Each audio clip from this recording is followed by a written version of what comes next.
Welcome, my friends, to Peace, Love, and Bring a Bat, the podcast that never ends, where we gather our clan and talk about the peace and love in our lives, the difficulties along the journey, and how we rise up from them. We will experience a little thing I call Kluberty together, and by the end of the show, we're going to find our sweet spot.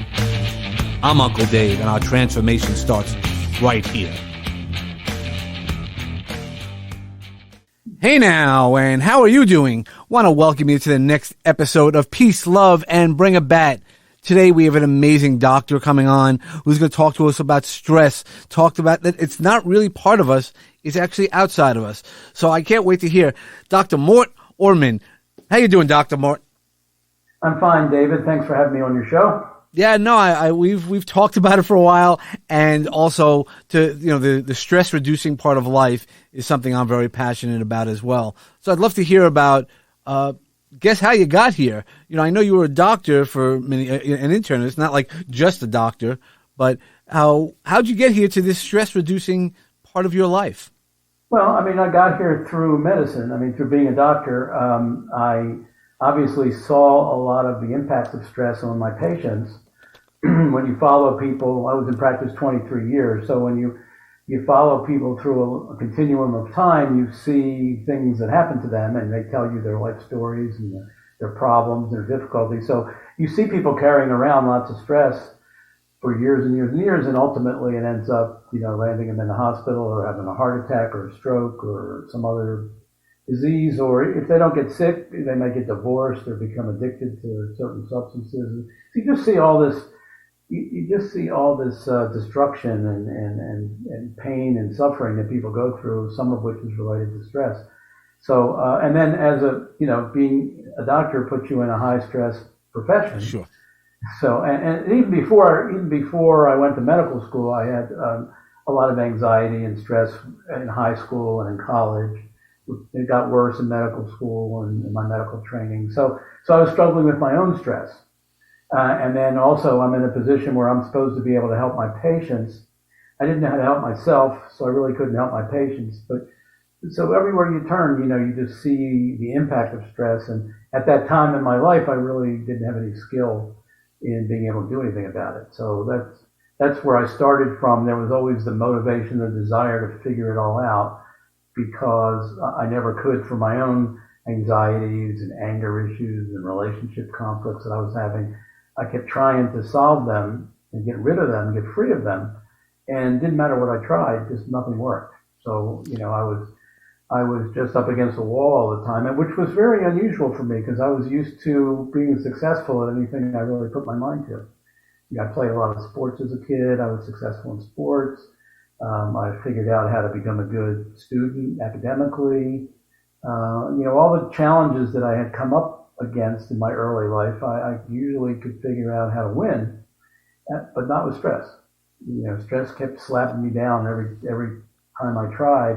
And it was not only was I stressed, but I was demoralized. I felt bad, that I couldn't get rid of it. I couldn't. Well, what was it? Well, so the question that I have for you is: was it stress, or a lot of people go, it's the outside. When did you start looking inside for yourself about the stress? Well, yeah, I wasn't really looking inside during that time period. Up I would say to my mid 30s. So I'm in practice. I've been practicing a couple of years. I'm struggling with stress. I'm struggling to help my patients with stress, and I had this breakthrough for myself where I started doing personal development work. Something that a lot of doctors won't do because they don't have the time to do it, and because they're so busy. Fortunately, my practice wasn't overwhelming, time commitment wise. I kept it relatively reasonable, which was a good decision I made early on. But anyhow, it gave me a little free time in my schedule. And so I was able to do some personal development stuff, and I started to just expand my awareness, stuff that I wasn't taught in medical school, learning about myself, learning about other human beings. When you're a doctor, you're taking care of human beings, but they don't teach you what a human being is in medical school. Right, they teach you about the mechanics of human beings. They teach you about hearts and lungs and kidneys and livers and stuff like that, and they assume you'll figure out what a human being is when you're taking care of them. But they don't. They do some psychology courses and stuff, but they don't really prepare you for sitting down with another person, who's scared to death because they've got some symptoms or they think they might, have some bad disease or something like that, or they do have a disease and you're trying to work with them and get them to make the right decisions and modify their lifestyle and cut down their own stress. So you got all these challenges and they don't really prepare you well. So I was learning this personal development stuff, and it was opening my eyes to what's going on for my patients, but it also opened my eyes about me and what was going on with me and stress. And that's when I started looking inside from what I had learned from the personal development work. One of the first things that occurred to me from all that work was that the idea that what if almost everything I was taught to believe about stress in medical school wasn't really true. Wow. That was like the big breakthrough for me. Just being willing to ask that question and ponder that question and really examine it and actually go out and try to learn, if everything they taught me isn't true, what the hell is true, And then you do more personal development work to try to find people who had some insights into, what is true about stress or what is true about life that brings on stress. So I was willing to do that work, and it paid off, because I learned a lot of things, and then I changed my whole understanding of stress, and that allowed me to finally solve all these, really nasty chronic problems, like getting angry all the time, having anxiety, fear of public speaking. I mean, I could never have done this. I would never have done this. I would have said, no, thank you. Namaste.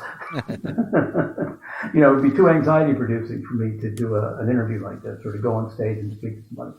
So I had all and relationship problems. I had all these, fortunately I didn't have health problems, but I had all these other problems in living that were very concerning to me. And I was able finally, with the stuff that I learned over a couple-year period, to create a whole new understanding of stress for myself that really paid dividends. And as soon as I saw that I was able to relieve most of my stress problem, again, being a physician, I knew how important stress is in people's health, so I couldn't just sit on it. I have to teach this. So you learned people know about this stuff. Yeah. So you learned about it as you started getting into personal development. At that time, what was your first go-to? Right? What was that first aha moment that okay, there's something here that you could identify? It wasn't one big.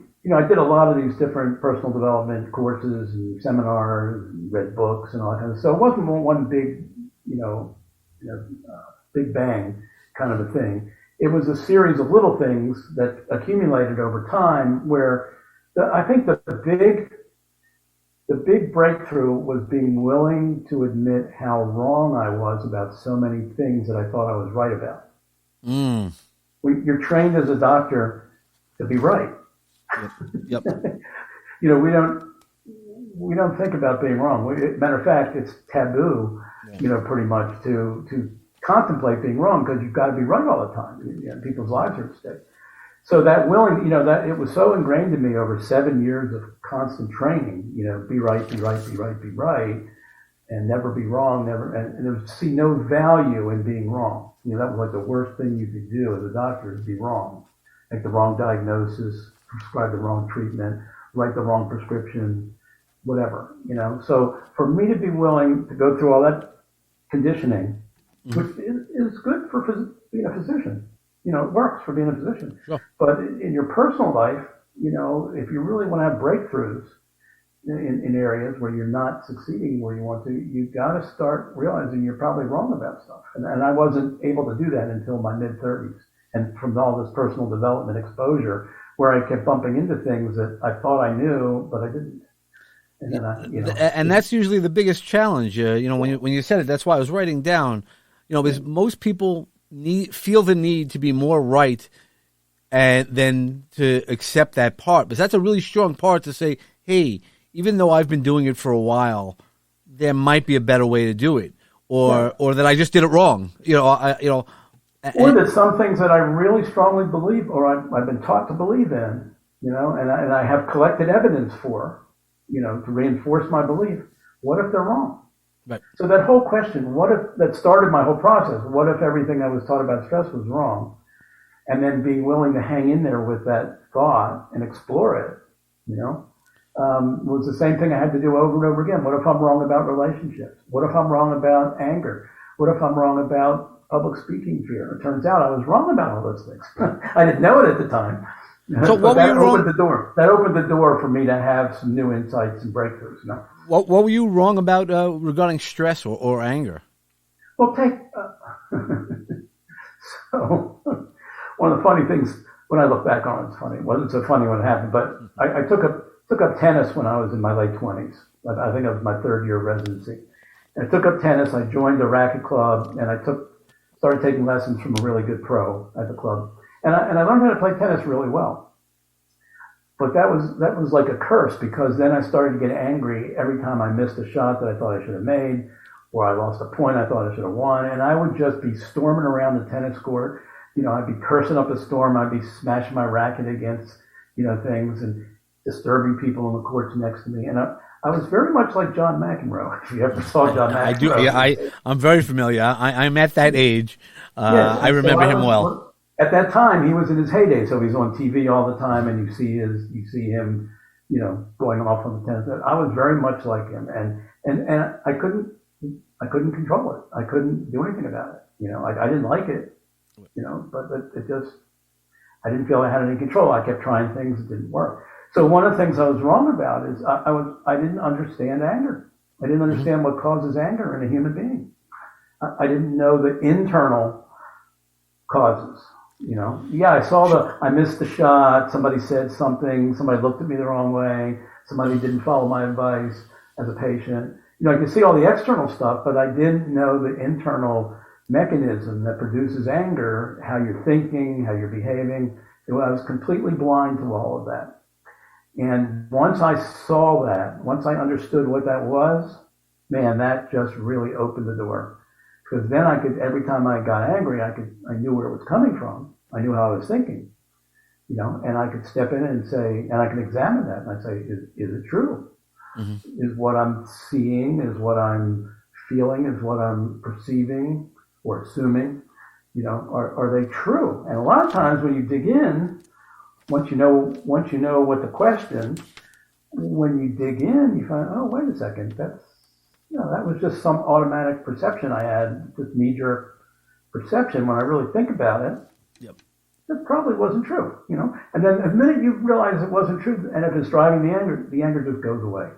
It just dissolves. Yeah, once you're able to question that, and remove some of those triggers, because you realize that the triggers were for something else, not for what's happening at that exact moment. Was. And I didn't understand how the body and the brain work. Is that we do get triggered, and it's an automatic. It's due to our conditioning.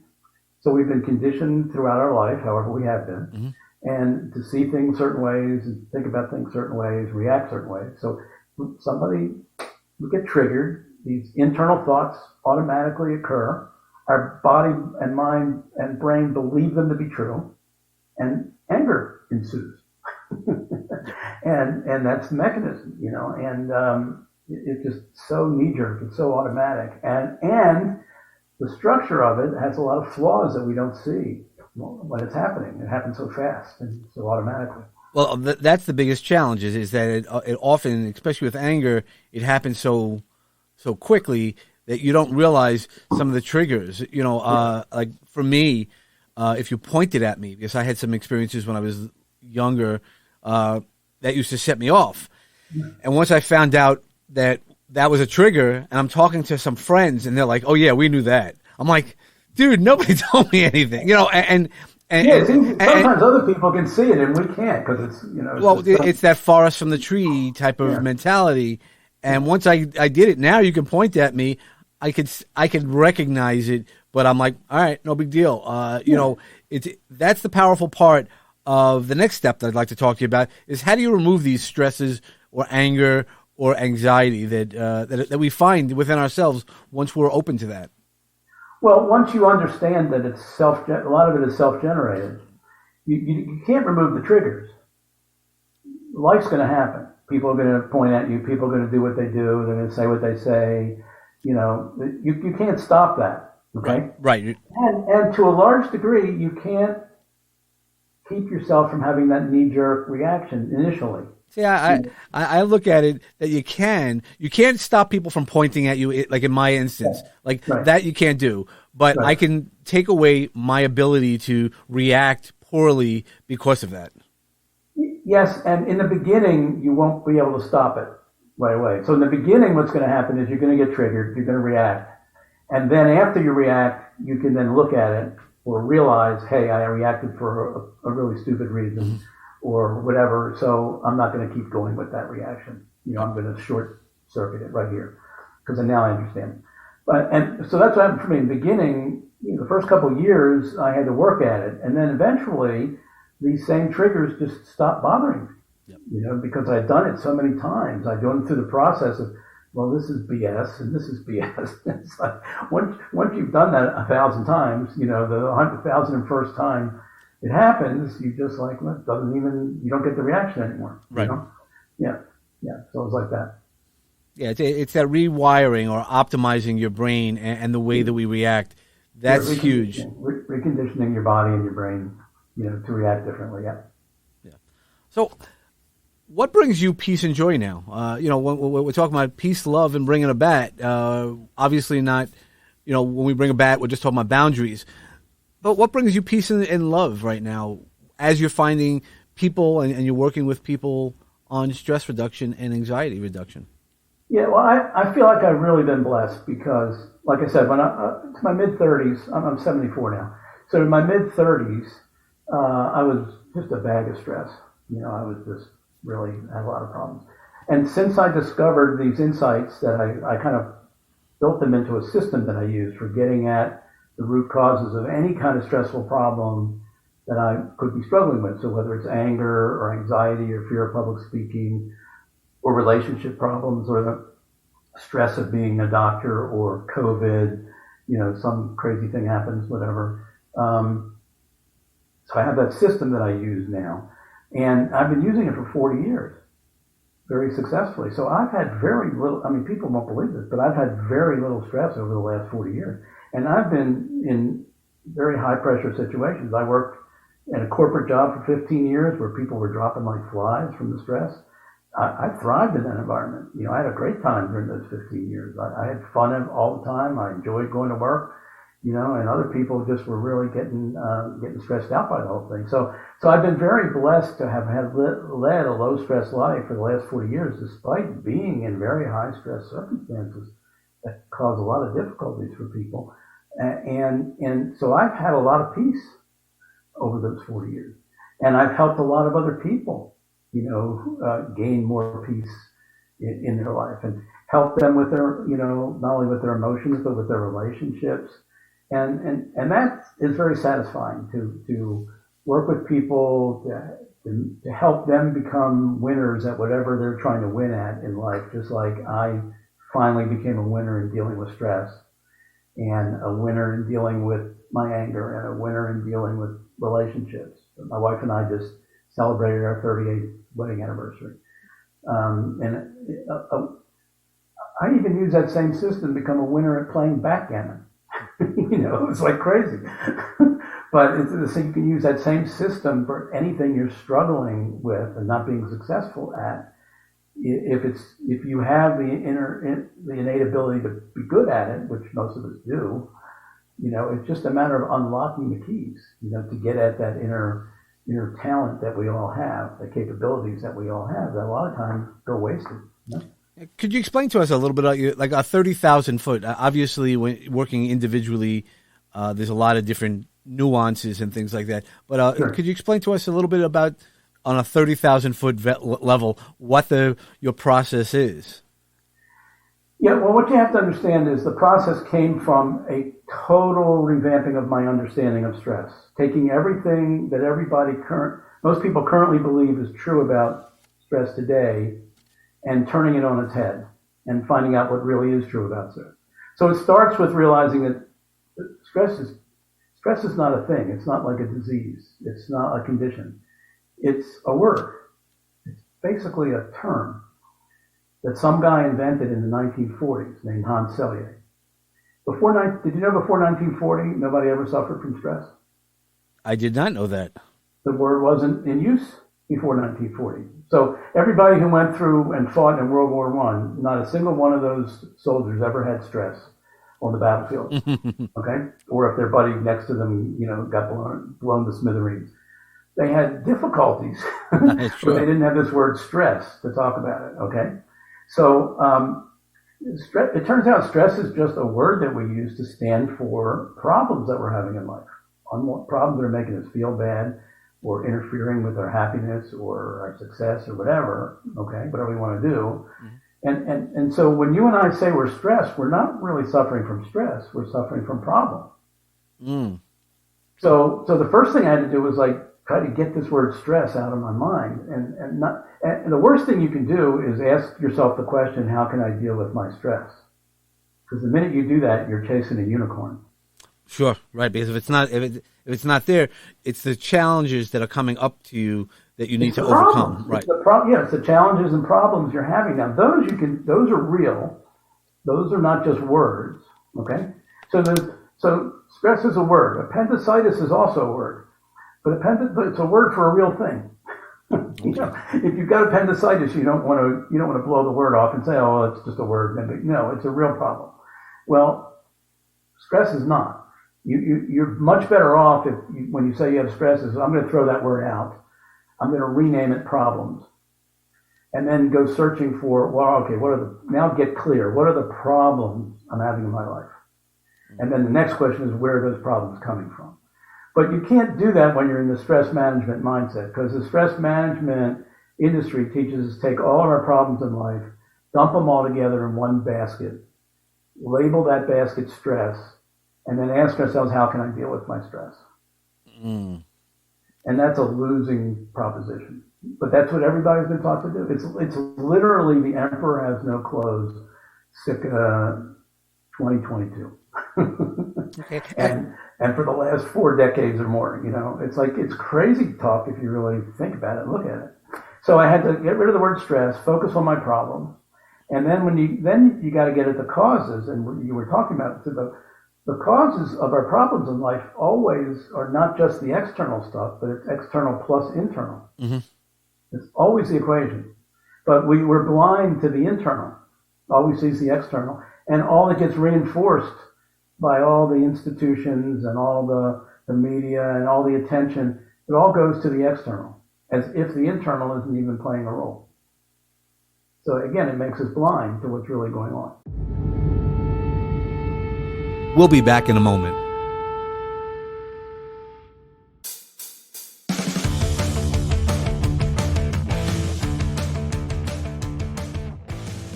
This is John. And Mark Cronin from John's Crazy Socks. And we're interrupting to say we hope you're enjoying this episode, but please make sure to check out our show, the Spreading Happiness Podcast, another great show produced by Launchpad 516 Studios.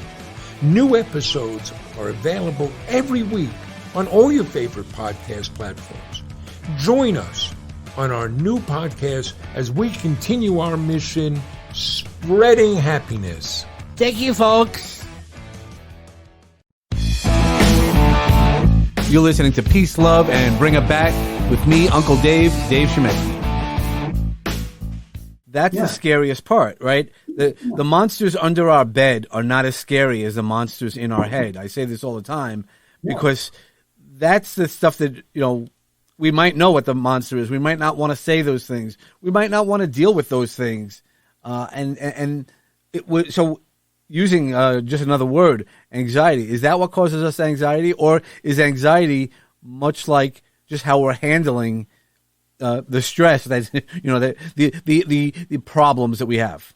Well, here's where that word stress gets very confusing for us, because again, we use it to talk about any problem that we might have. So under the umbrella of stress, you can have very specific problems like I'm having anxiety or anxiety attacks, or I get anxious when I fly on a plane, or I get anxious when I speak in public, or I have anger issues, or my relationships keep falling apart, or I'm having financial difficulties that are recurring. whatever it is. I'm having problems with my boss at work. I'm having problems with my coworkers at work.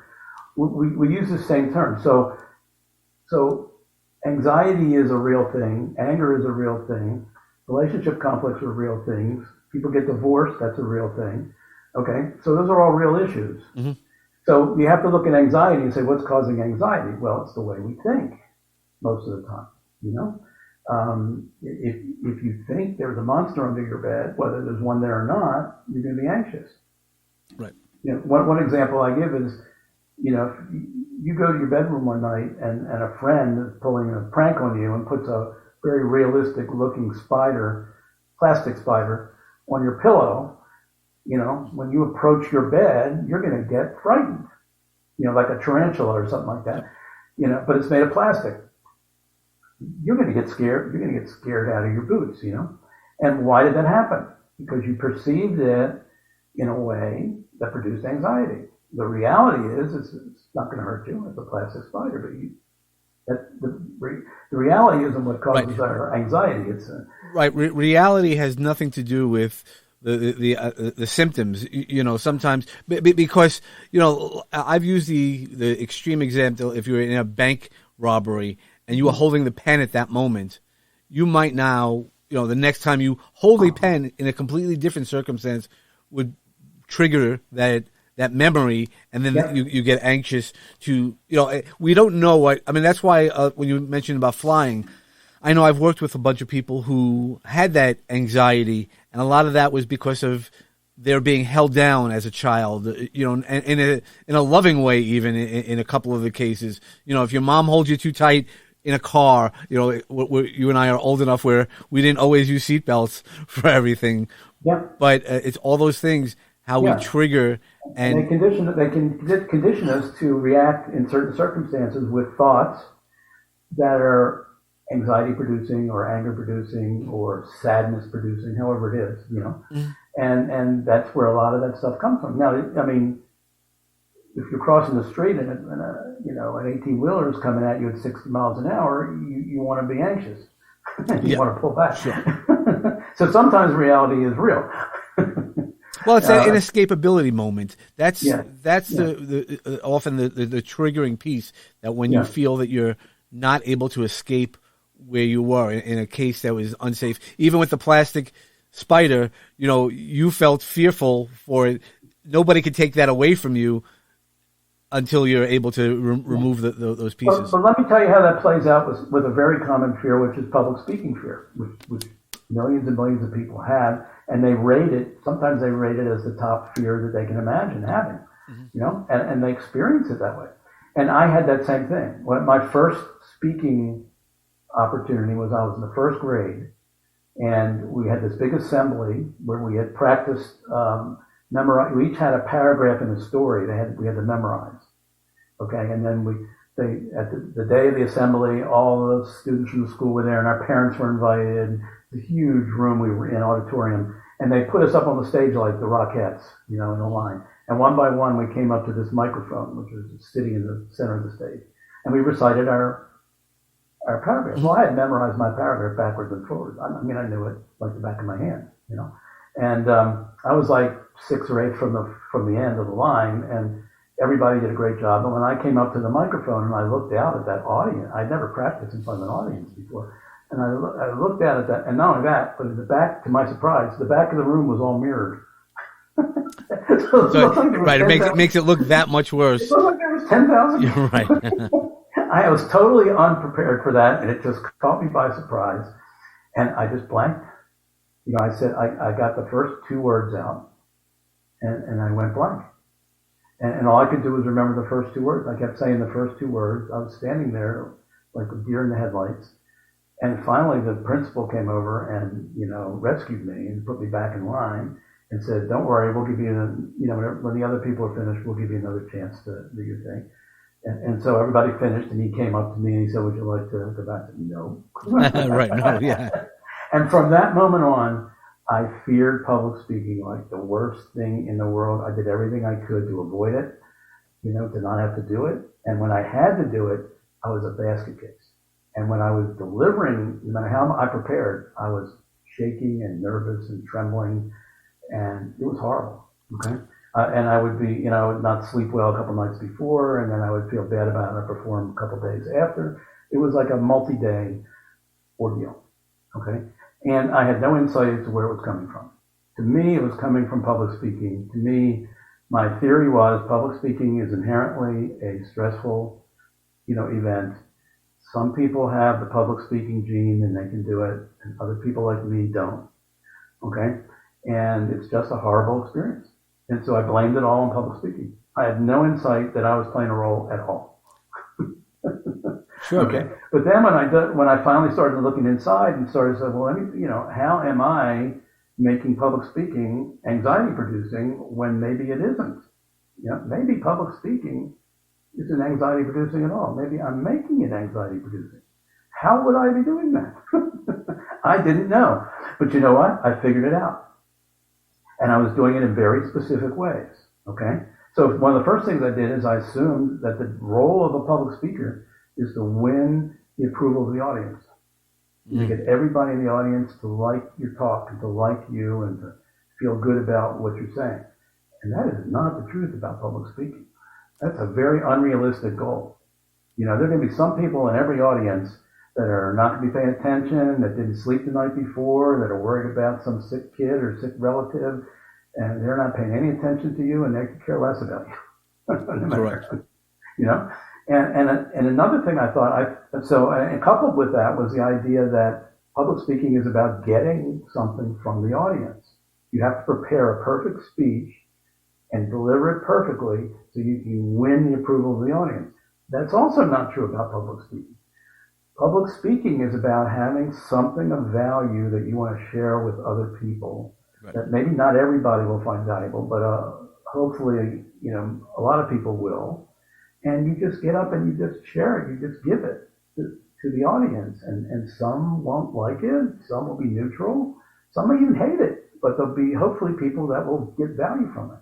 And so it's a giving experience, not a getting experience. So, but when you see it as getting and you have to be perfect to get it, then that puts all that pressure on you to be perfect. You can't make a mistake.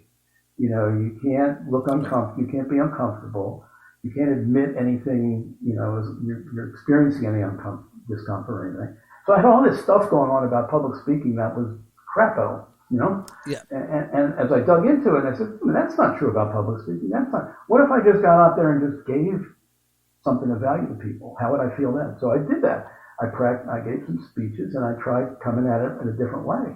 And lo and behold, it was easier, And you asked me what gives me peace now. Well, a lot of things, as I said, what I really said was, my whole life has been peaceful pretty much for 4 years. But I feel most peaceful now, which is crazy. I feel most peaceful now when I'm standing in front of a group of people and speaking off the cuff to them with no prepared remarks. Yeah. I'm just standing up in front of them, giving something of, just extemporaneously. I know I've got something of value. I don't know how I'm going to say it, but I know it's going to come out, okay? And I'm just up there and I'm just being with the audience. I'm just giving to the audience. That's fun. And for me to be able to experience public speaking as peaceful and fun, when I look back at my past and how I experienced it up to my mid-30s, it's like unbelievable that a human being could have that change of experience. I agree, because in middle school, I had gotten, you have to, again, that's usually the time where many of our challenges are, right? You have to speak up in front of the class, and I had to give a math presentation. Math has never been my strong suit, so I gave it. And, back in the day, we didn't always type. Not everybody had a computer early on. I mean, we're talking about late 70s, early 80s. And so I hand wrote my report, and I wrote the word statistics wrong. So now I make sure I say statistics right, because I wrote statics, and I kept on reading statics. The teacher started getting angry at me, making fun of me, and see, coughing, even just bringing it up. And I remember being laughed at for so many years and never wanting to talk. And now I don't mind. You want me to go? The things I know, the things I do well, I do well. The things I don't do well, I still don't do well, but then it's an opportunity. Now, so all this has brought you so many different things. I mean, you stopped being an angry person. You stopped being anxious. You cured yourself of public speaking. You cured yourself of most stress. Well, most problems that might have caused that imaginary word stress. What other things has brought you? I mean, you've kind of gone the gamut of not only the scientific way, the medical way, right, the trained way, but the untrained way that has taught you so much. I mean, when I look at some of your bio, I mean, you have 20 books. You've written 20 books. You've done workshops since 1980, which is really huge because in 1980, nobody was talking about stress. I mean, while we are now becoming more open about talking about mental health and stress reducing and all this other stuff, in 1980, when you first started, nobody was, I'm sure that might have caused you some anxiety. There's a funny story about how I did my first stress seminar. So I had this personal breakthrough in my life around stress. I had experienced the benefits for a couple of years. And again, I told you, as a physician, when you've gone through that personally and you know how you did it, you have the thought, well, I could teach other people how to have these breakthroughs. But I wasn't a psychiatrist or a psychologist. I didn't have the mental health credentials. I wanted to try a workshop to see if I could do it, but I was held back by my fear that I wouldn't be well received or people would come down on me for trespassing into the mental health field or something like that without the proper credentials. But I had talked to a couple people about, I was just floating the idea with a couple friends about whether, they thought I should do it or not. And somehow it leaked out. So I was at my hospital one Saturday morning. I had made rounds. I had a couple people in the hospital, and I had made rounds, checked them out. And I'm sitting in the lobby of the hospital reading the morning paper before I went back to my car to drive home. And the head of the HR department of the hospital comes walking out. He apparently had come into the office that morning. Comes walking out. He sees me sitting there, and he comes up to me and he says, "Oh, I hear you do stress workshops." And I had been struggling with this. Should I do it? Shouldn't I do it? And when he came up and he said that, it's like my thought was, I think the universe is tapping. Yep.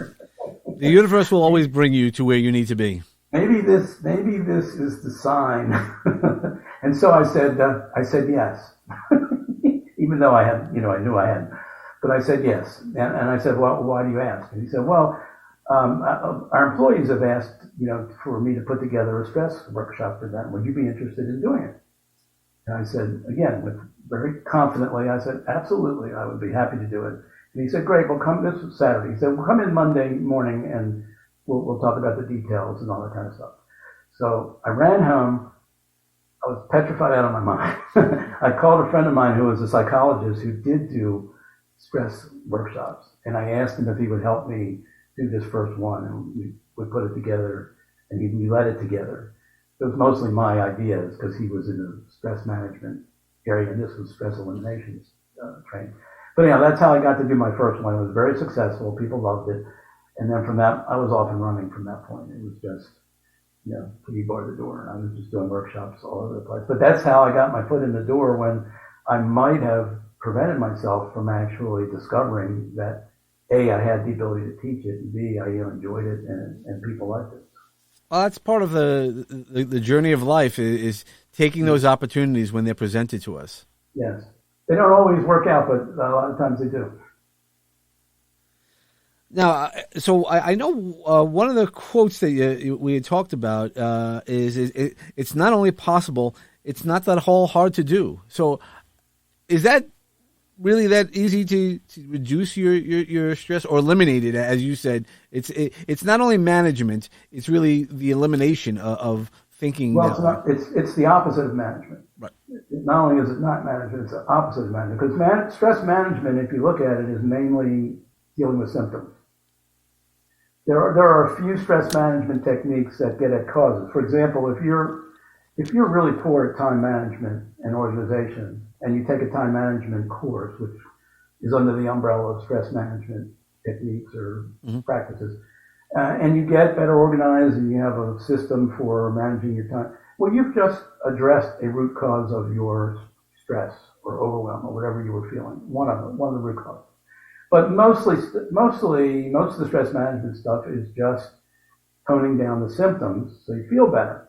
And you can do the same thing with alcohol and drugs and cigarettes and stuff. But the attraction of stress management is that it doesn't have all the negative aspects of those things. It's healthier. It has positive health benefits, which it does.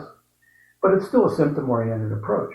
My approach is forget about the symptoms, directly attacking the symptoms and get at the causes.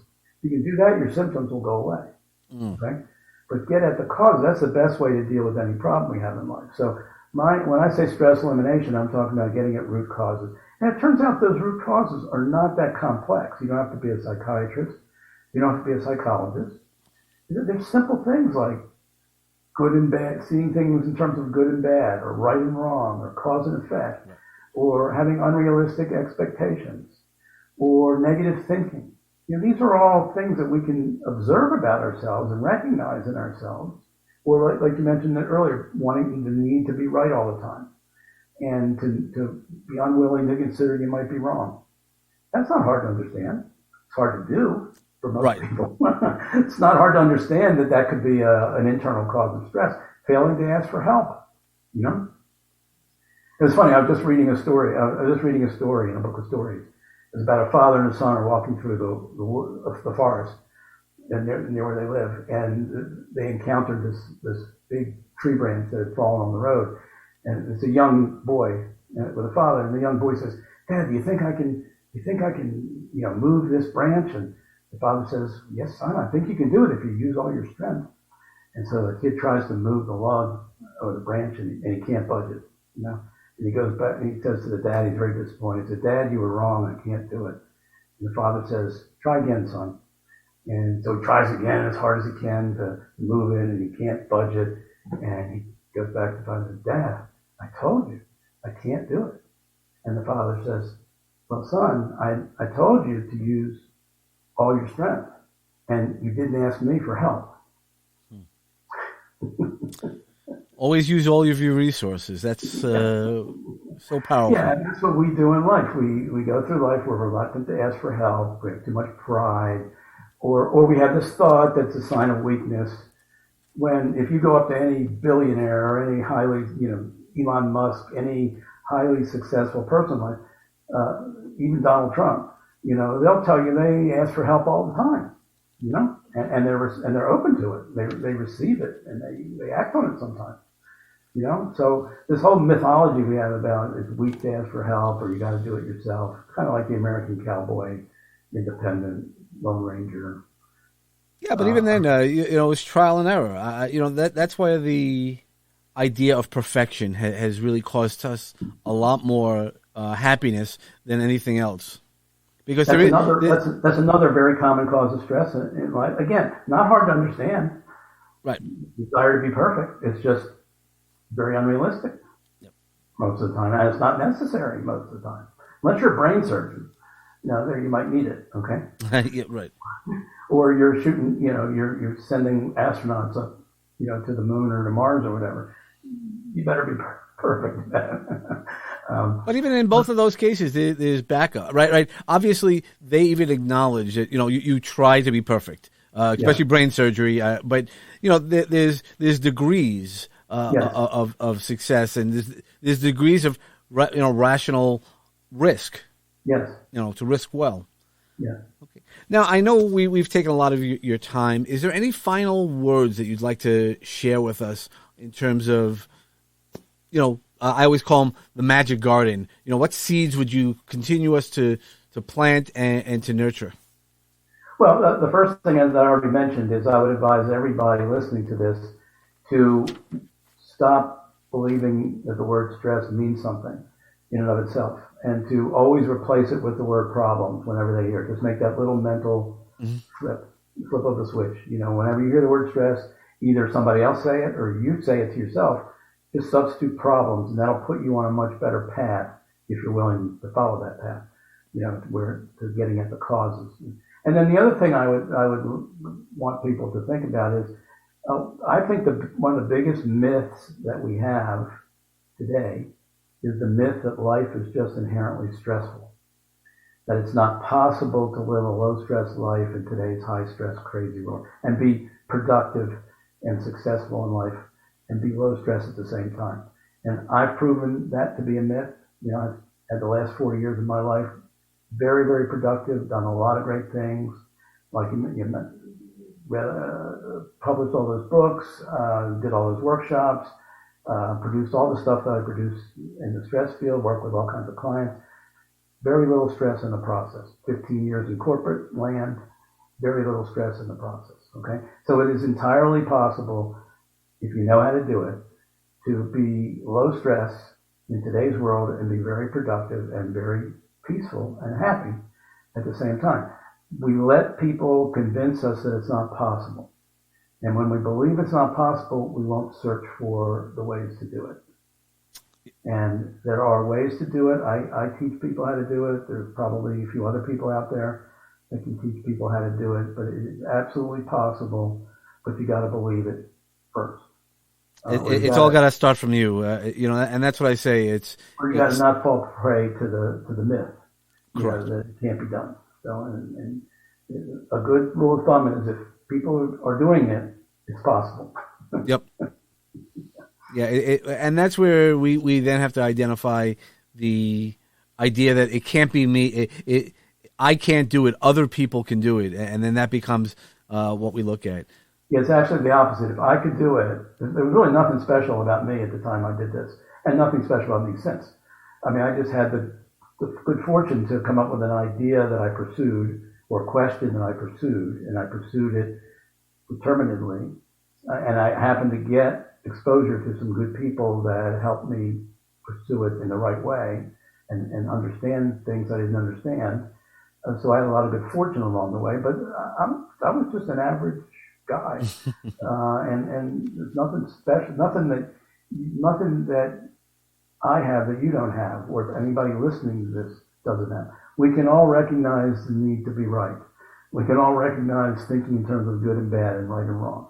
And we can all basically tell the truth when we force ourselves to do it or other people encourage us to do it. These are not, we all can make choices in how we're going to respond to our reactivity and getting triggered. You know, these are basic human superpowers that we all have, and we just don't utilize them the way we could. All right. Well, how can everybody contact you? We'll put in the notes. I know your websites, and I know you have a book that you're willing to share with everybody. Yeah. So my website is docorman.com, DOCORMAN.com, and I have a URL for a free book, truthaboutstress.com, and there's a book there called The Ultimate Method for Dealing with Stress, where I go into more detail about what we've been talking about today and the methodology that I developed and that I use.